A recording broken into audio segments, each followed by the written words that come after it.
qué no? De esto hablamos en este episodio. Y puede llegar a ser una pregunta filosófica. ¿Qué descartamos en la vida y qué vale la pena descartar? También lo pensamos cuando editamos estas entrevistas. ¿Dejamos las partes de la vida personal de los entrevistados o no? A veces las historias de vida se cruzan con las profesionales o las cuestiones del amor influencian en nuestra decisión de dónde vivir y de ahí el contexto de nuestra práctica laboral. Y no es la misma práctica ni el mismo diseño viviendo en la diáspora en un lugar diferente al que uno nació y creció que diseñar para lo conocido. El diseño es diseño en contexto, por eso la basura es parte de la ecuación. Luis Alfonso Monge es un diseñador y artista chileno que antes de estudiar en la Universidad de Alto, Creatividad Sostenible, estudió comunicación. En esta entrevista nos cuenta su recorrido y su mirada sobre el futuro.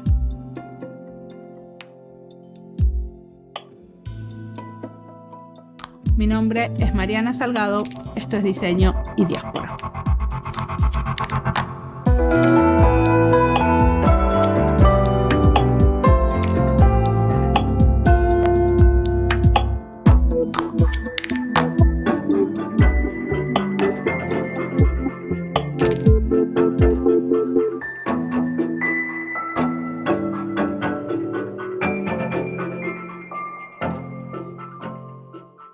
Mi nombre es Luis Alfonso Monge, bueno, chileno viviendo en Finlandia. Cuando me preguntan de dónde soy, respondo chileno y también respondo que de hartas partes, ¿no? De varios lugares, así que un poquitito de aquí, un poquitito de acá, pero nacido en Chile. Bueno, he tenido la suerte, o digamos no sé cómo decirlo, pero de estar en hartos lugares. A mí, bueno, hoy día 32. He estado en hartos lugares, no he vivido en Argentina, pero fue el primer lugar que visité fuera de Chile a jugar fútbol. Recuerdo a Mendoza, nos rompieron, una vergüenza, pero muy bonito como recuerdo. Pero he tenido la suerte de estar viviendo últimamente en Finlandia, en Italia, en Nepal, en Holanda. ¿Me vas a contar qué hiciste en Nepal? Encantado. Dale. Es mi historia de amor. A ver. Sí. ¿Pero tenés una historia de amor con una persona también o no? Bueno, con el país completo, okay. Para ser bastante preciso, tuve la suerte de estar en Nepal en 2017, que en su calendario local es el año 2073. Se me ocurrió la idea de probarme como profesor en colegio, en escuela. Entonces estuve allá, dado que la escuela donde caí, por cosas, digamos, de la vida, es una escuela privada. La educación privada en Nepal es en inglés, por tanto los niños de 10 años hablan, ¿cierto?, mejor inglés que el que yo al menos hablaba a los 20. Entonces, digamos, pensé en hacer algo un poquito más práctico y se me ocurrió hacer esto de creatividad aplicada y desaplicada. Estaba muy entretenido porque, bueno, los niños pasaban de tener, qué sé yo, clases de matemática con el profesor antiguo de siempre, a tener clases de creatividad aplicada y desaplicada con el profesor exótico joven de no sabía ni dónde era alguno. ¿Pero vos estudiaste diseño? Bueno, al momento estaba recién graduado de una escuela de arte en Milán, del primer máster supongo que hice en publicidad creativa. El diseño yo lo he escuchado en la gente que ha venido a tu podcast y por supuesto en los colegas que estamos todo el tiempo hablando de que el diseño, digamos, como un poco un aire que está como en todas partes, ¿no? Que está en las leyes, que está aquí, que está acá, o sea, no solamente por supuesto en materias gráficas como se pensaba antiguamente. Entonces, claro, desde ese punto de vista sí, ahora como diseñador, digamos, más formalmente me vengo recién formando ahora en mi experiencia en Alto con el programa de sustentabilidad creativa, que ya has tenido tantas visitas de la misma sí, sala de ahora clase. ¿Son una plaga? ¿Son todos latinos o qué es lo que pasa? Mira, hay un número. Es bonito. No hay educación en español todavía. Bueno, en Alto no, pero quizás con la colonia que estamos armando, quizás sale un bachelor, un programa. Pero sí, en realidad hay bastante, lo cual a mí me parece muy bien, porque el salto, ¿no?, kilométrico desde allá hasta acá, o sea, hay que tener bastantes ganas, me parece, ¿no? O sea, sí. Poca gente, digamos, diría, bueno, voy a Helsinki a probar suerte. Pero, ¿pudiste, por ejemplo, en algún equipo trabajar solamente en español o nunca? Lo comentamos, pero yo entregué mi tesis la semana pasada, o sea, esto está, Sí. o sea, está fresco, Los ruidos que escuchan son porque estamos tomando mate. como debe ser. Un poquito pienso que sí. Ahora el idioma, digamos, Pero no nunca materno. te tocó un grupo todo de hispanoparlantes. Pienso que no me acuerdo. Sí. No me puedo acordar, pero como te digo, pienso que el idioma, digamos, predominante en la escuela, en la universidad, en campus, es el inglés. Estamos todo el día, se te olvida que los finlandeses de la reunioncita donde tú estás ahí están hablando en otro idioma que no es el suyo porque también se les da muy fácil, muy naturalmente, entonces a uno la verdad es que se le olvida, que está bueno porque lo pone eso uno en piloto automático y pone uno no en automático quizás lo que estamos conversando, ¿no? Claro. Y Quizás. decime una cosa, entonces, fuiste a Nepal a enseñarle creatividad a los chicos del colegio. Sí, ¿Cómo fue eso? la verdad lindo. Muy bonito porque dije, pruebo como profesor, me voy a Nepal, vivo de otra forma y vemos. Entonces la primera clase que tuve con los muchachos del Olympia World School fue con los muchachos que tomaban el electivo de poesía. ¿Sí? Sí. O sea, que tenían 12 años y ellos me pasaron un curso que era un electivo de niños motivados, era súper responsable, o sea, era menos ruidoso, menos problemático. Me pasaron los más suaves de una. Entonces yo dije, ya, ok, ¿cómo hacemos para hablar de creatividad, quedarnos con alguna cosita al final de estas 2 o 3 horas, contorneado en la poesía o en el escribir, ¿sí? Entonces estuvo muy bonito porque trabajamos algunas particularidades, qué sé yo, hicimos un poquito de extracción de palabras clave, de aquí y de allá, estuvimos un poco poniendo en común las ideas, no haciendo un ejercicio como ellos quizás estaban más acostumbrados de una forma más individual, sino como vamos a hacer una cosa poética, pero entre toda la sala. Se metió el director de la escuela, se metió en una esquina a escuchar cómo pasaba esto. Lo metimos en la clase, nos reímos. ¿Pero ahí cuánto tiempo estuviste enseñando creatividad? Estuve 2 meses. Mira, ¿pero qué hicieron con los alumnos de diseño en Nepal? Fuimos a Nepal en enero del año pasado, exactamente, del año pasado, 2019. Bueno, estábamos con la tarea de estudiar responsividad o, digamos, reacción a desastres naturales, dado el terremoto de Gorka en 2015. O sea, esa era la situación y teníamos que estudiar esto en una comunidad, que por decirlo comunidad quizás es mucho, pero digamos un valle donde hay muchas casas, 500 habitantes, y entonces se cae todo a pedazos, ¿sabes? O sea, es realmente donde está pasando y una persona que vive en Katmandú o incluso nosotros en capacidad, digamos, de extranjero, no podríamos llegar solo ahí, pero no. ¿Pero qué es lo que está pasando? Bueno, lo que está pasando es que puede haber otro movimiento telúrico mañana o pasado, ¿sí? Eso, ¿no? O sea, una cosa es la recuperación. Y tienen que estar listos para la emergencia. Exacto. Una cosa es la recuperación del terremoto anterior. Aplica de la misma forma a prepararse para el siguiente, ¿no? Sí.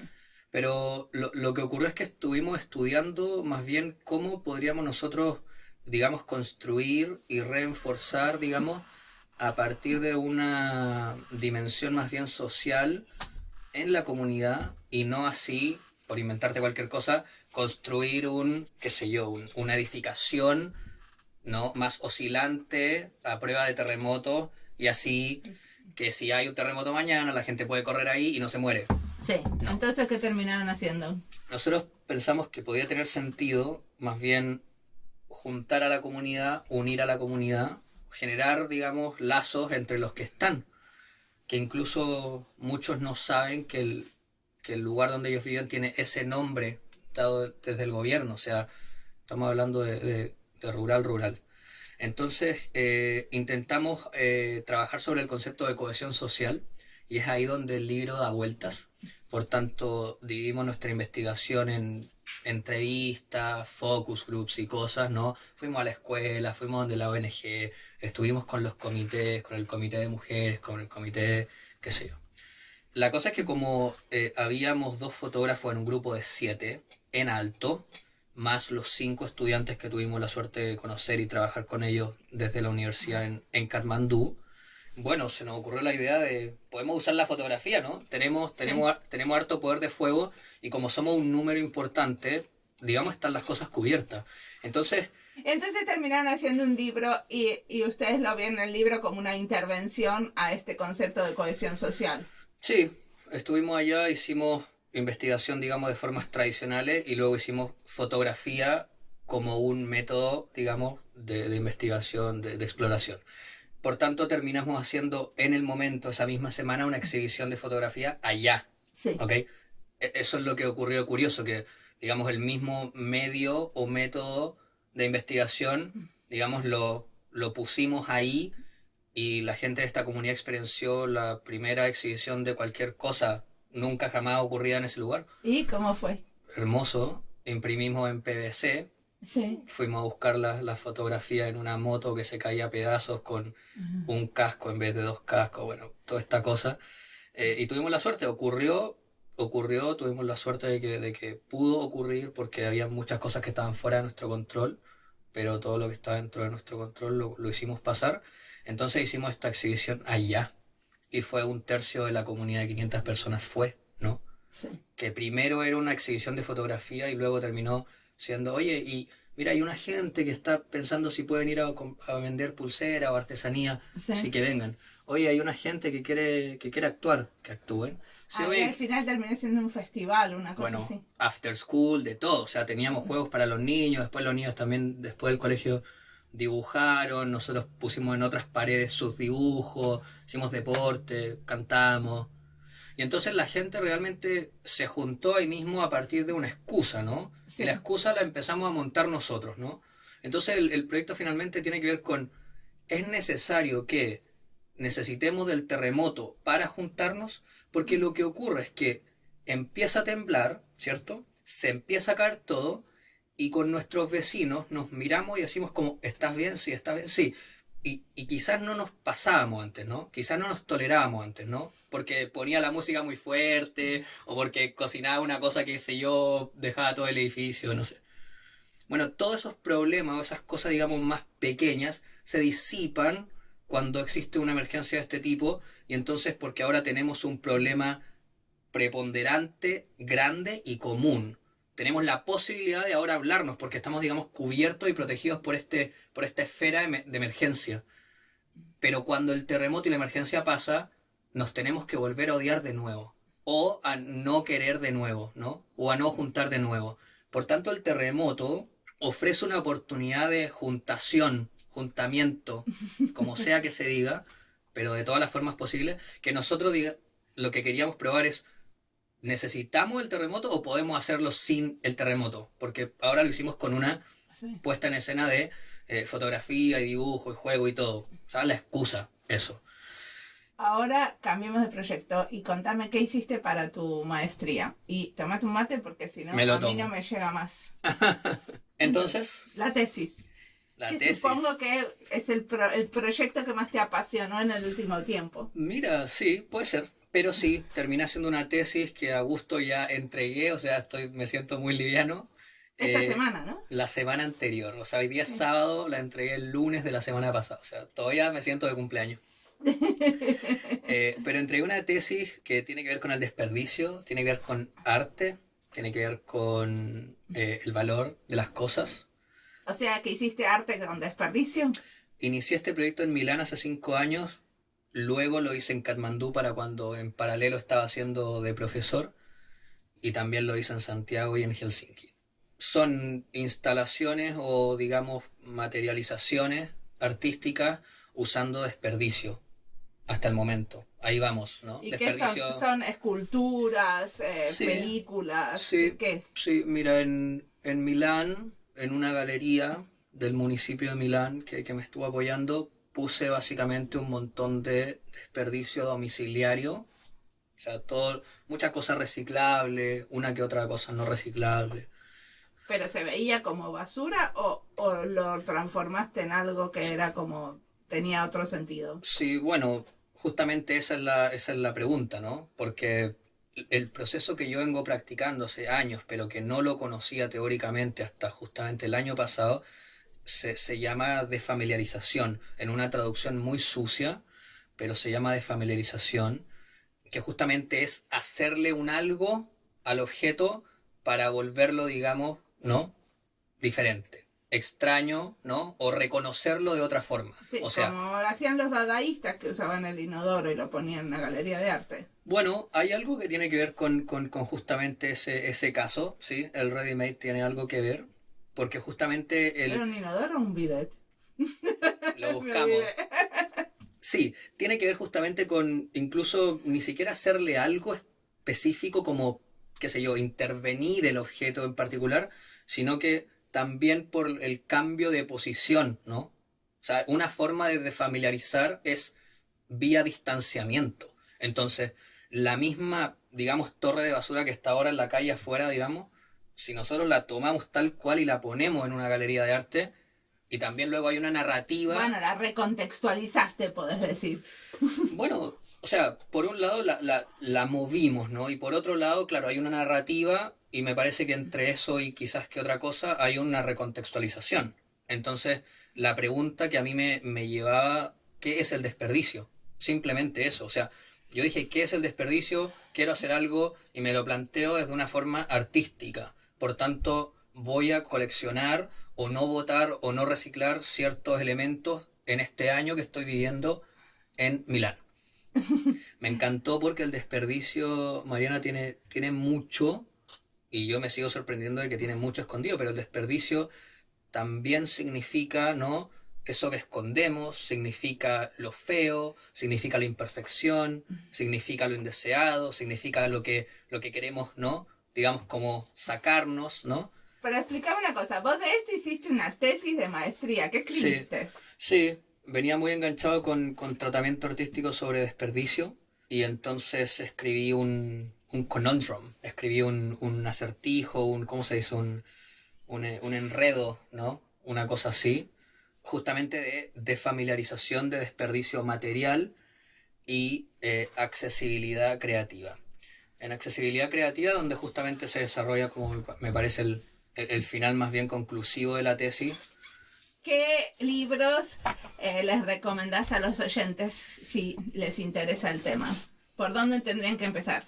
¿Qué te inspiró? Mira, hay uno que me gusta mucho, se llama The Rubbish Theory, Michael Thompson.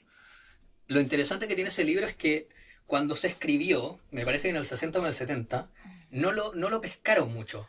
O sea, el libro un poco se murió. El libro un poco como que fue al basural. Y el libro revivió.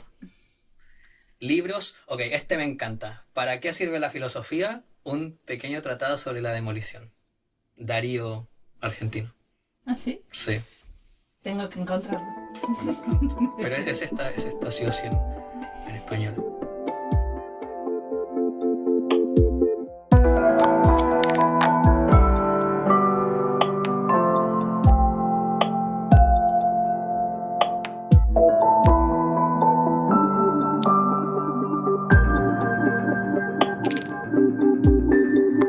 Ya entrevisté a tantos latinos que vinieron a estudiar esta maestría de sostenibilidad creativa, que tendría que hacer una lista solo de estos biches.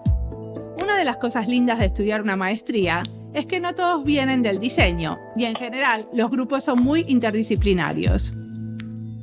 Y hay varios que escuchan diseño y diáspora y me consultan por universidades en el extranjero. La verdad, no me siento una experta, aunque entrevisté a mucha gente. No estudié el tema sistemáticamente, pero escucho y pongo atención a lo que me cuentan sobre las ofertas de las maestrías y las experiencias de los entrevistados. Para muchos, es difícil separar lo que se aprende en la maestría, por ejemplo, de lo que se aprende por vivir un tiempo en una cultura tan diferente y con compañeros de diferentes lugares. Eso ya de por sí es una experiencia rica. Cuando me preguntan, contesto con lo que sé, que es muy reducido y subjetivo, pero hago lo que puedo. Antes me fastidiaba un poco esas preguntas porque pensaba, ¿quién soy yo para dar una guía de estudios de maestría fuera de la TAM? Pero ahora ya entendí que me pueden preguntar cualquier cosa y tengo que intentar contestar mostrando las limitaciones. Igual, no necesariamente me parece que haya que irse de su país para seguir estudiando. A mí me tocó y a muchos les da curiosidad. Pero la curiosidad también se puede enriquecer en el país donde naciste y creciste. Y justamente el podcast, los videos online, hacen que hoy en día haya más diálogo interregional de lo que había cuando yo estudiaba, por ejemplo. Claro que hay que saber navegar por la cantidad de contenido de buena calidad que existe. Por eso le preguntamos a nuestros entrevistados qué les inspira, para no mirar basura y tener un filtro en lo que consumimos. A mí me pasa que como le dedico mucho tiempo a este podcast, ya mi cuota de escuchar a diseñadores la tengo casi llena y consumo bastante poco contenido sobre diseño. Por eso pregunto a otros.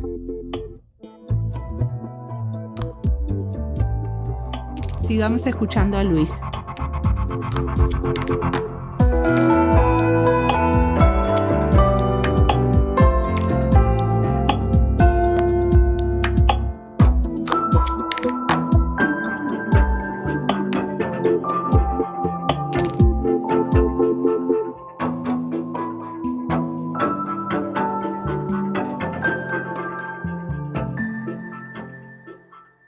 ¿Y qué te imaginas que va a pasar en unos años entonces? ¿Vas a seguir poniendo basura en galerías de arte?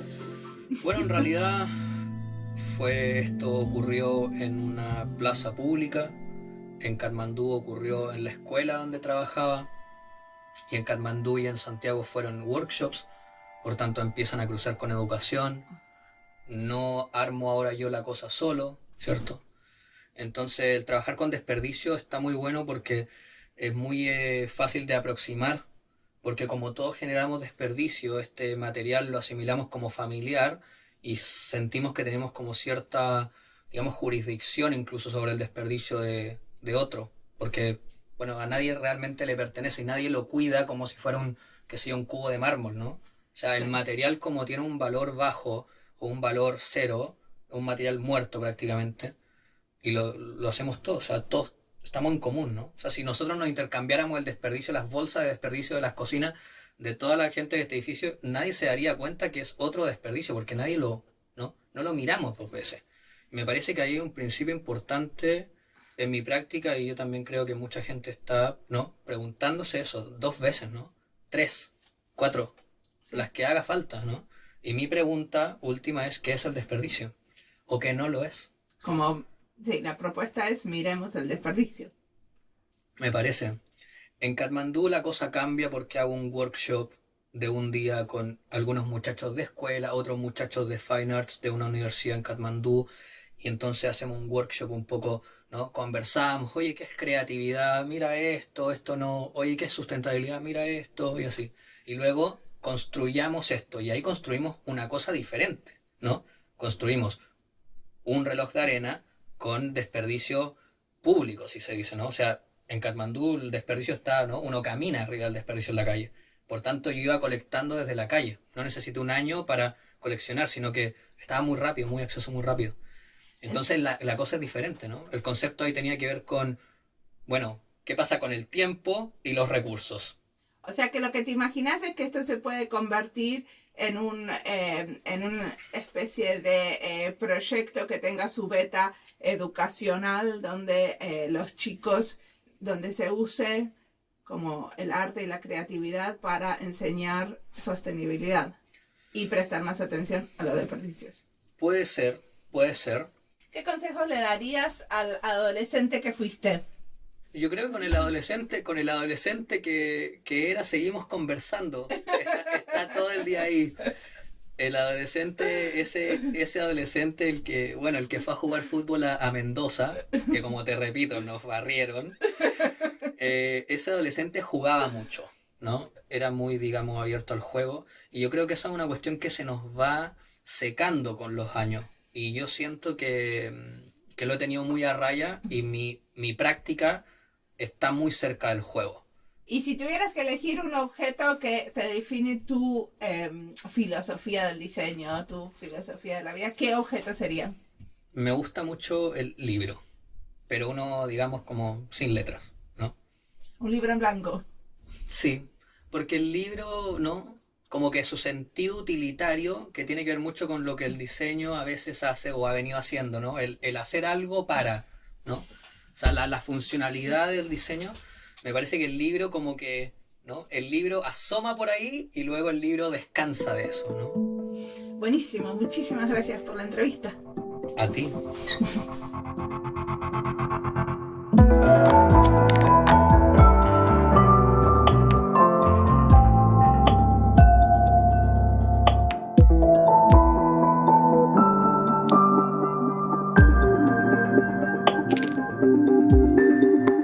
Al final de la entrevista, Luis propone transformar su proyecto de basura en un proyecto educativo sobre educación en sostenibilidad.